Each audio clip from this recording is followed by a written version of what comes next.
Field marshal मिंटगुमरी की मकान और ज़रई जमीन अलाट करने की फरमाइश और वज़ीर-ए-आज़म बरतानिया का जवाब।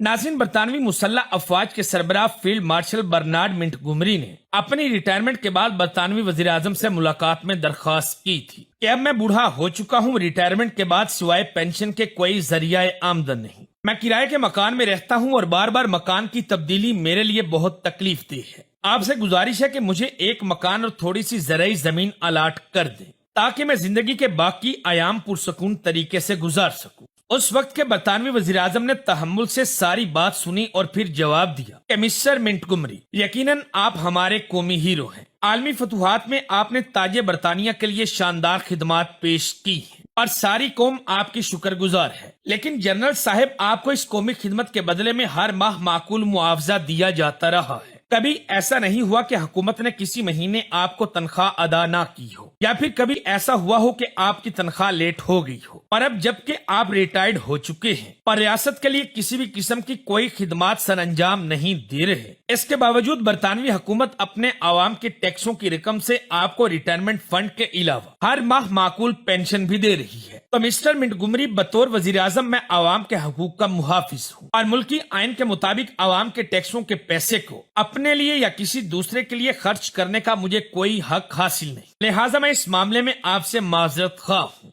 नाज़रीन, आप लोगों को बताता चलूं कि मिंटगुमरी साबिक आर्मी चीफ था, ये फील्ड मार्शल भी था। यह बरतानवी हुकूमत को कई फतूहात से नवाज चुका था और एक वक्त ऐसा था जब मिंटगुमरी जागता था तो इसकी कौम सकून से सोती थी। मगर इस सब के बावजूद वज़ीर-ए-आज़म की जानिब से साफ इनकार सुनकर इसने गुस्सा नहीं किया। इसने वज़ीर-ए-आज़म का शुक्रिया अदा किया और साथ बैठकर कॉफी पी और वज़ीर-ए-आज़म से हाथ मिलाकर अपने किराए के मकान की तरफ चला गया। तो दोस्तों, कौमें ऐसे तरक्की करती है।